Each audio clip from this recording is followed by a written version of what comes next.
கர்த்தருடைய பரிசுத்த நாமத்துக்கு மகிமை உண்டாவதாக. மீண்டுமாய் கர்த்தருடைய வசனத்தின் மூலமாக உங்களை சந்திப்பதிலே மிகவும் மகிழ்ச்சி அடைகிறேன். பிளஸட் லைஃப் மினிஸ்ட்ரி மூலமாக நான் கர்த்தருடைய வார்த்தை உங்கள் மத்தியிலே பகிரவிருக்கிறேன். கர்த்தர் உங்களை சந்திப்பாராக. கர்த்தருடைய வார்த்தையிலே வல்லமை உண்டு. கர்த்தருடைய வார்த்தையிலே அதிகாரம் உண்டு. கர்த்தருடைய வார்த்தையிலே ஆசீர்வாதங்கள் உண்டு. கர்த்தருடைய வார்த்தையிலே ரட்சிப்பு உண்டு. கர்த்தருடைய வார்த்தையிலே சமாதானம் உண்டு. கர்த்தருடைய வார்த்தையிலே அற்புதங்கள் உண்டு. கர்த்தருடைய வார்த்தையிலே அதிசயங்கள் உண்டு. கர்த்தருடைய வார்த்தையிலே விடுதலை உண்டு. எனக்கு அருமையானவர்களே, இந்த நாளிலும் விசேஷித்த செய்தியின் தலைப்பில் நாம் கர்த்தருடைய வேத வசனத்தை தியானிப்போம். இஸ்ரவேலும் ஈரான் தேசமும் என்ற தலைப்பிலே நாம் இன்றைக்கு செய்தி பார்ப்போம். இஸ்ரவேலுக்கும் ஈரான் தேசத்தாருக்கும் அநேக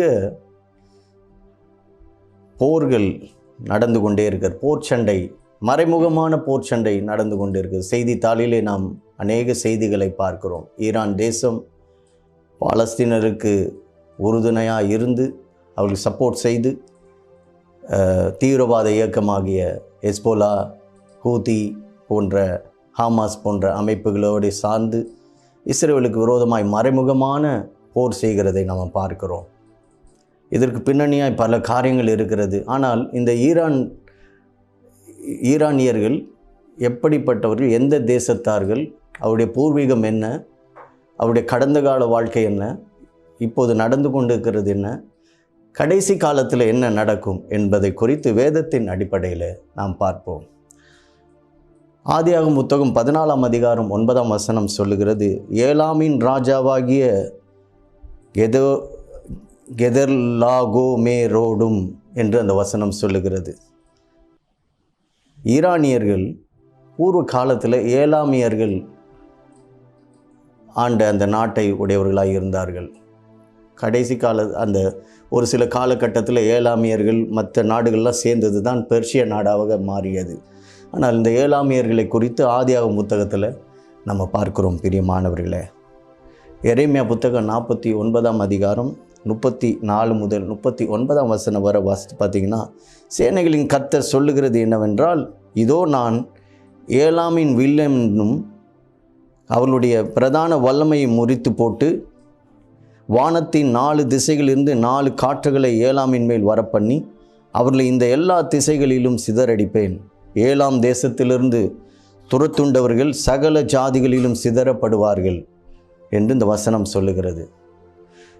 ஆம் பிரியமானவர்களே, இந்த ஏலாம் தேசத்தை குறித்து எரேமியா தீர்க்கதரிசி சொல்லப்பட்ட வசனங்கள், அவர்கள் சிதறடிக்கப்படுவார்கள் என்று, நொறுக்கப்படுவார்கள் என்று வசனம் சொல்லுகிறது.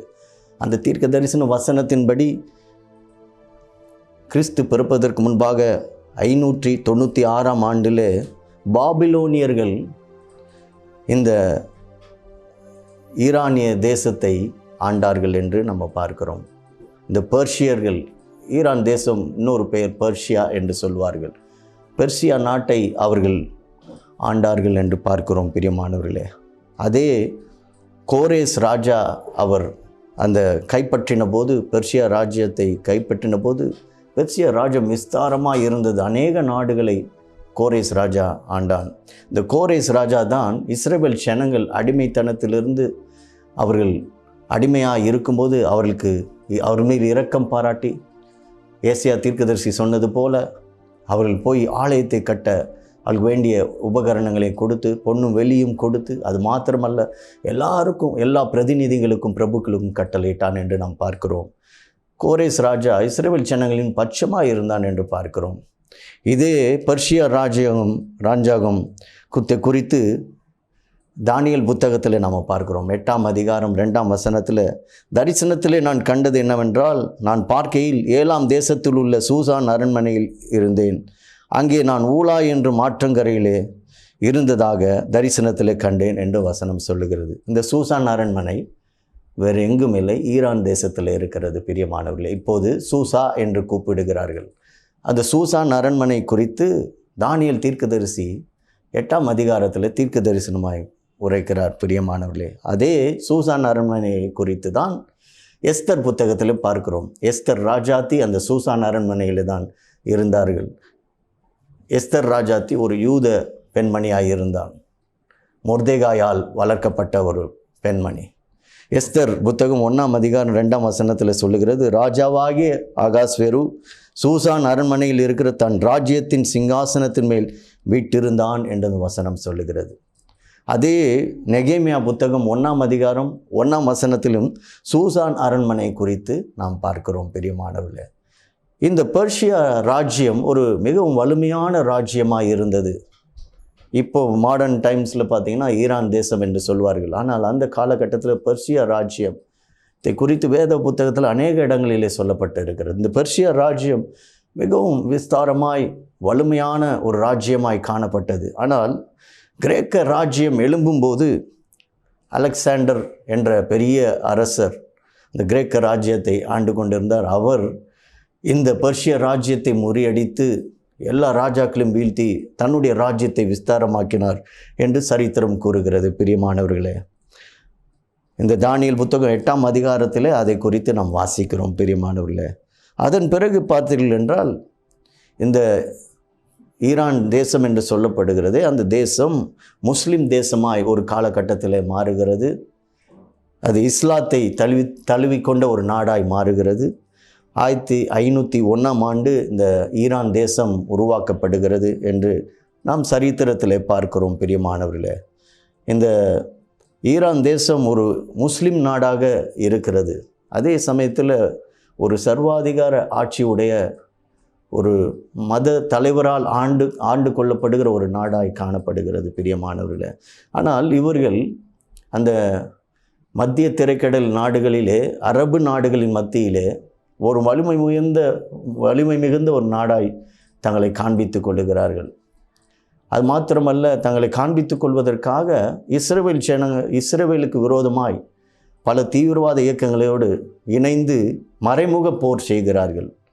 குறிப்பாக அந்த பாலஸ்தீனியர்களுக்கு அந்த ஹமாஸ் என்ற தீவிரவாதிகள் இருக்கிறார்கள். அதுபோல் ஹெஸ்போலா, அதே மாதிரி ஏமன் நாட்டில் ஹூதி என்ற அந்த அந்த அந்த தீவிரவாத இயக்கங்கள் இருக்குது. இதோடு இணைந்து அவர்கள் மறைமுக போர் செய்து கொண்டு இருக்கிறார்கள்.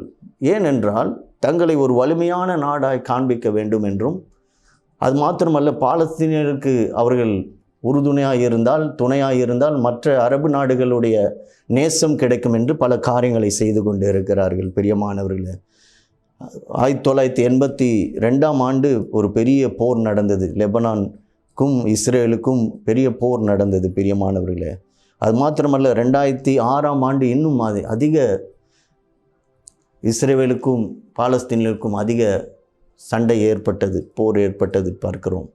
இதற்கிடையில் ஈரான் தேசம் தன்னை வலிமையான நாடாய் காண்பிக்க வேண்டும் என்று சொல்லி நியூக்ளியர் ப்ரோக்ராம் என்ற அணுசக்தி ப்ரோக்ராமை அவர்கள் செயலாற்றி அவர்கள் பெரிய நிறைய நியூக்ளியர் ரியாக்டர்ஸ்லாம் வச்சுருக்கிறாங்கன்னு சொல்கிறாங்க. பிரியமானவர்களே, இஸ்ரேல் தேசத்துக்கும் பாலஸ்தீனருக்கும் அநேக போர்கள் ஏற்பட்டது.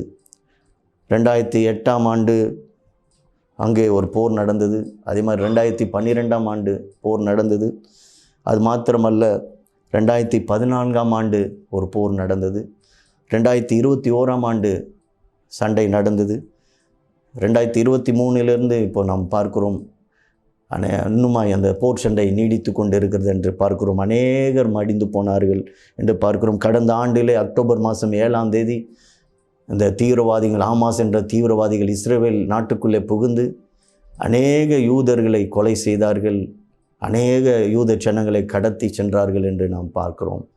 அதற்கு பதிலடியாய் இஸ்ரேலும் காசாவுக்குள்ளே பூந்து அநேகர் மரித்தார்கள் என்று பார்க்கிறோம் செய்தியிலே.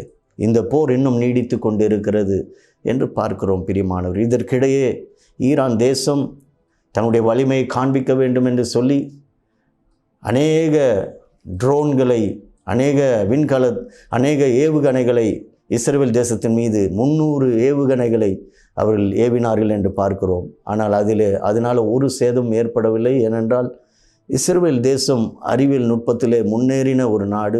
ஆகவே அவர்கள் அதை சமாளித்தார்கள் என்று பார்க்கிறோம். பிரியமானவர்களே, ஆம் பிரியமானவர்களே, இப்படியாய் போர் தேசமெங்கும் நடந்து கொண்டு இருக்கிறது.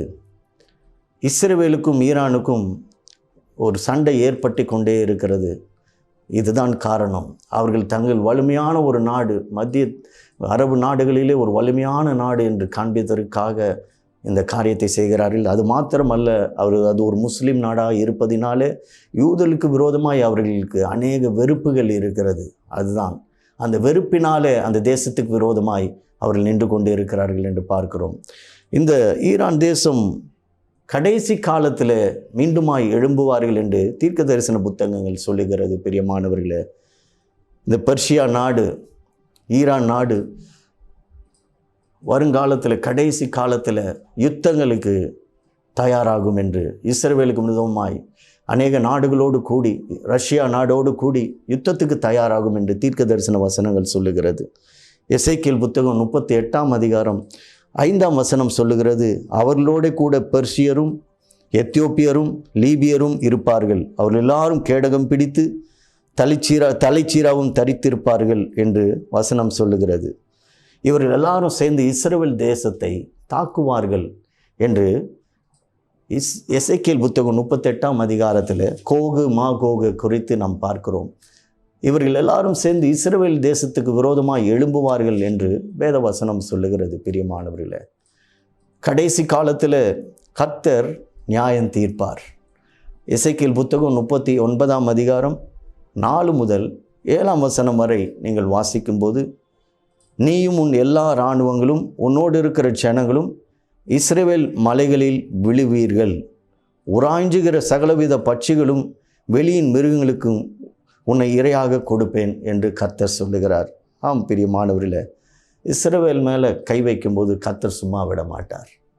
ஏனென்றால் இஸ்ரவேல் தேசம் கர்த்தராலே தெரிந்து கொள்ளப்பட்ட தேசம். இஸ்ரவேல் ஜனங்கள் கர்த்தராலே தெரிந்து கொள்ளப்பட்ட ஜனங்கள். பிரியமானவர்களே, ஆகவே தான் இங்கே சொல்லுகிறார் தீர்க்க தரிசன வசனங்கள், கடைசி நாட்களிலே என்ன நடக்கும் என்று, நீயும் உன் எல்லா இராணுவங்களும் உன்னோடு இருக்கிற ஜனங்களும் இஸ்ரவேல் மலைகளிலே விழுவீர்கள்.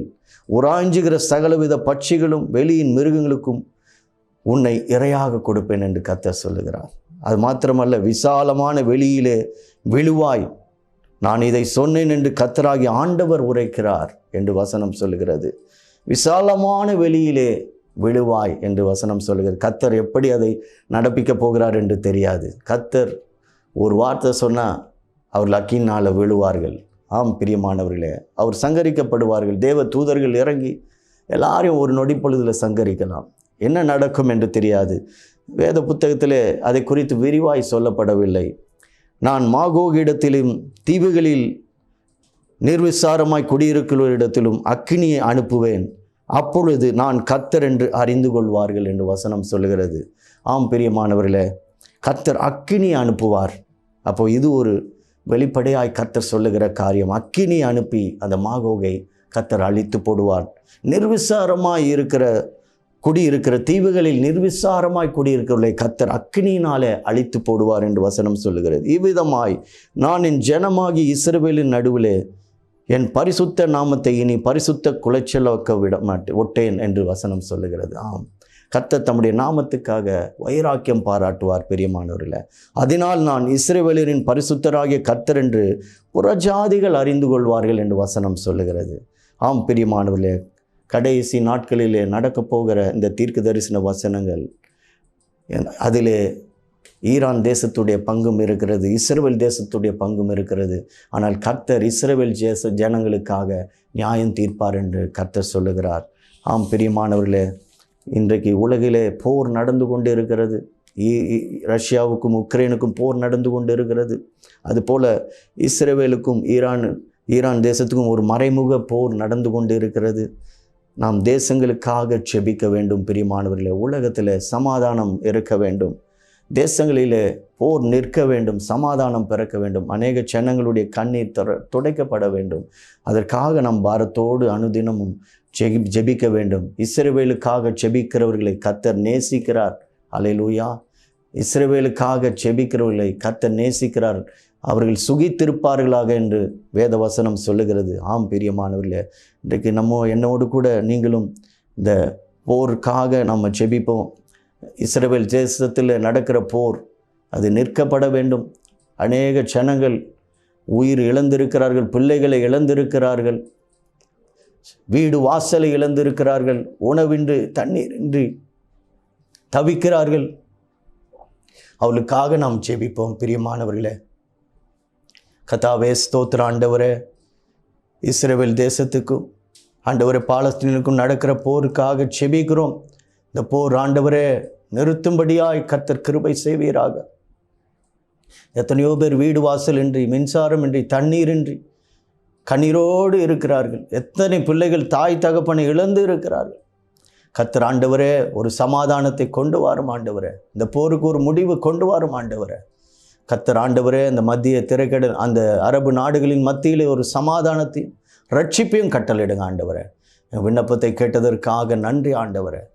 இஸ்ரவேலுக்காக செபிக்கிறோம். சமாதானத்தை கட்டளிடும், ரட்சிப்பை கட்டளிடும் ஆண்டவரே. எங்கள் விண்ணப்பத்தை கேட்டதற்காக நன்றி. மீட்பெரும் இரட்சகருமான இயேசு கிறிஸ்து மூலம் விண்ணப்பத்தை ஏறெடுக்கிறோம் எங்கள் ஜீவனுள்ள நல்ல பிதாவே, ஆமென். பிரியமானவர்களே, இந்த செய்தி உங்களுக்கு பிரயோஜனமாக இருக்கும் என்று நம்புகிறேன். உங்களுடைய தனிப்பட்ட செபத்தில் இஸ்ரவேலுக்காக செபியுங்கள், சமாதானத்துக்காக செபியுங்கள். கர்த்தர் உங்களை ஆசீர்வதிப்பாராக. ஸ்க்ரீனில் போடப்பட்ட மொபைல் நம்பர் மூலமாக என்னோடு கூட தொடர்பு கொள்ளுங்கள். நான் உங்களுக்காக பாரத்தோடு செபிக்க விரும்புகிறேன். கர்த்தர் உங்களை ஆசீர்வதிப்பாராக.